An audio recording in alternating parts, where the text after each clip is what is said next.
I am a 16 years old female. I used to have a good relationship with my mother. That has since crashed and burned since she dated and married my stepdad, Gary, 6 years ago. Gary treats his son Ian, 19 male, like he's the center of the universe and expects my mother to as well, so she does. Anything Ian wants, Ian gets, and that usually comes at the expense of me. Ian wanted my room when they moved it. I was forced to go to another room to make the transition easier for everyone. Ian wanted a car for his 16th birthday. I didn't get braces for another year. Ian wanted to go on an expensive trip for spring break. I had to give up volleyball to make it happen. Ian wanted to have his side of the family over. I was expected to find somewhere else to be, since I wasn't family. My mother just went along with all of this and acted like it shouldn't affect me at all. My dad was overseas for a long time, and we used to FaceTime, and he was so upset by what he was hearing. He's home now and he's offering to have me come live with him. I'm not seeing a reason not to go, and so I told my mom I wanted to go live with my dad. She predictably freaked out and asked why I'd want to do that and said that we had such a good relationship. She didn't understand how this came so out of the blue. I told her that we haven't had a good relationship since she blindly decided to follow Gary's lead and give Ian anything he wanted, and it always came at my expense. My mom tried to argue, so I said I also wanted to leave because she let them kick me out of my own house because I wasn't family. So I was going to go live with someone who was. My mom started crying and said she wouldn't let me go.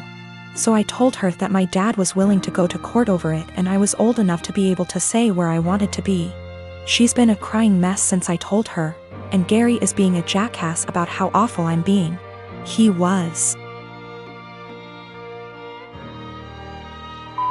ING at me about how terribly I'm treating them and how I'm not thinking about them at all. I asked why should I. He never thought of me when he was taking things from me to give to his kid. I said let's face facts here, you don't care about me, what you care about is losing the child support you spend on your son. He sort of went slack-jawed and I walked off. My dad said my mom called and threatened to take him to court, so he said he'd see her there. Now she's panicking because she realized he is planning on taking her to court over this. Mom and Gary of course think I'm the asshole for making things hard for everyone. But my dad and grandparents say to leave and never look back. Since we met, my boyfriend has been on and off of Tinder. I've been very clear that it hurts me, but he always defended it as just him wanting an ego boost.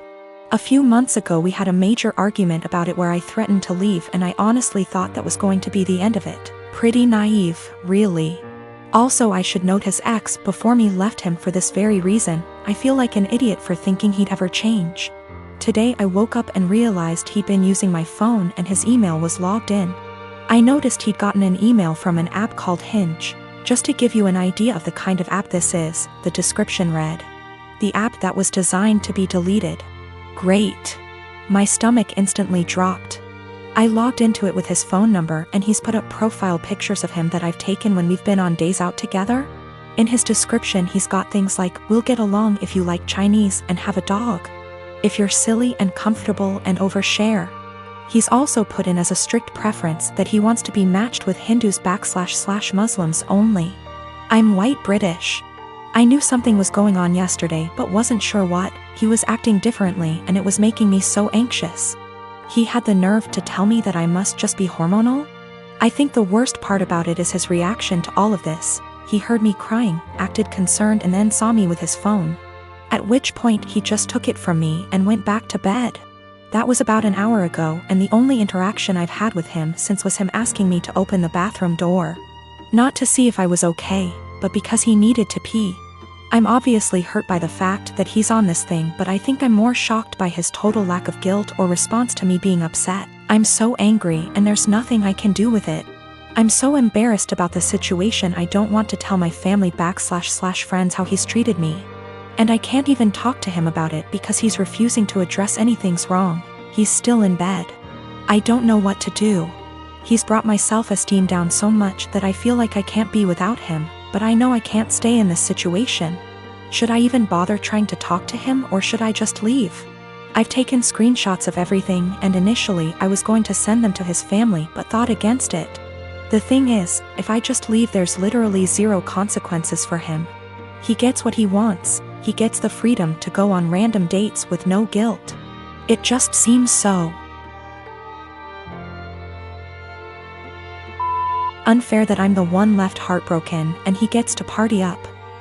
I got myself and my stuff together, packed it in my car and left. It felt impossible, there was a lot of stuff and I was a wreck, but I managed it in the end. Throughout the whole time, he was just in bed pretending to sleep, which made me angry more than anything. I felt like he couldn't care less. We'd been living together for 2 years, but fortunately, in September I decided to get my own student apartment. Obviously, I knew then that things weren't going well, and thank God I made that decision because now I have a place to stay.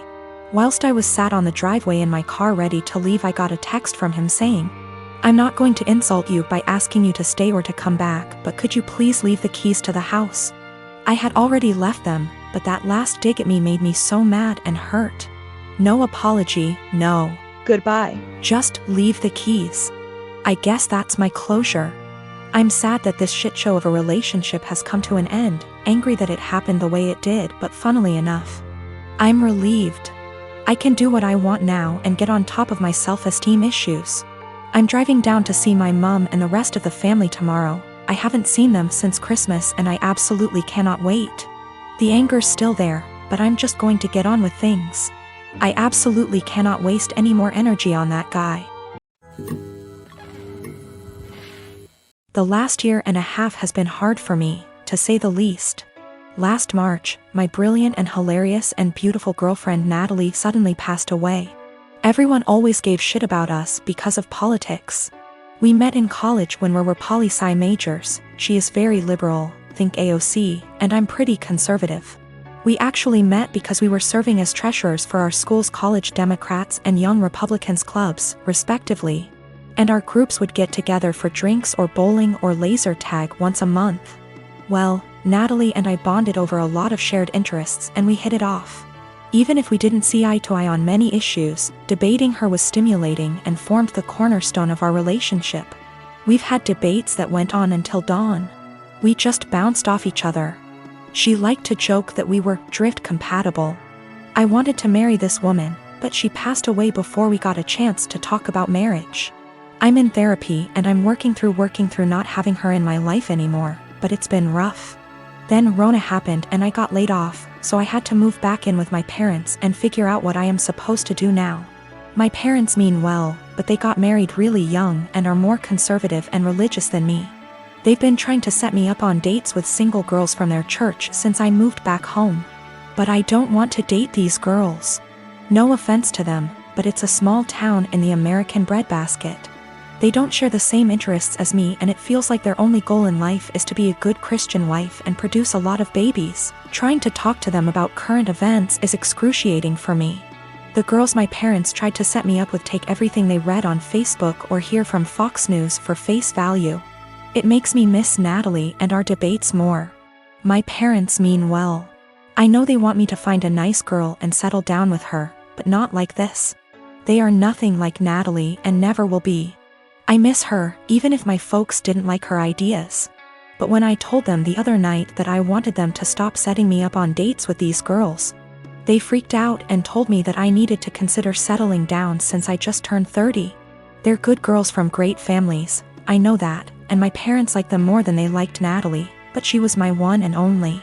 I don't think it's fair for anyone when I still love her. They are even more angry at me because I told them that I just don't see myself getting married anytime soon. But like I said, Natalie was my soulmate and I just can't see myself being with anyone else but her. Yet, they are insisting that I need to find a woman and settle down and give them grandchildren. We were seriously close to talking about marriage. But around the time she died, it was more like how funny it would be if the bridal party wore blue and the groomsmen wore red because the bride is a Democrat. And the groom is a Republican / Romeo and Juliet deal. I wish we got to do that. Natalie thought it was hilarious. My husband, Asian, and I, American, welcomed our firstborn 4 weeks ago. The baby is healthy, thank God, but I'm exhausted, haven't fixed my hair, barely able to shower and cannot sleep. My husband's family had been pressuring us to visit to meet the baby. I tried to hold them off as much as I could, but yesterday, I was surprised to find them standing on the porch. Turns out hubby invited them for dinner. I was embarrassed and felt like I wasn't ready for visitors, judgmental ones at that, cause the house was a mess, y'all. Anyways, my husband sat with them while I fed my son. Then later I asked my husband if we should order takeout for dinner. He said no, because his parents would find this rude and unwelcoming. He suggested that I go inside the kitchen and prepare something, anything long as it's homemade. I said fine, then went and made some mac and cheese. The reason I prepared this meal is because of how easy it is. Once I served the family, my husband's mom looked at me and was appalled. I noticed something was wrong. She asked if I really found it appropriate to serve her and the family mac and cheese. I asked why not, and she went on a rant about how disrespectful this was and that I clearly have no experience in what is right and wrong when it comes to hosting. I said, excuse me?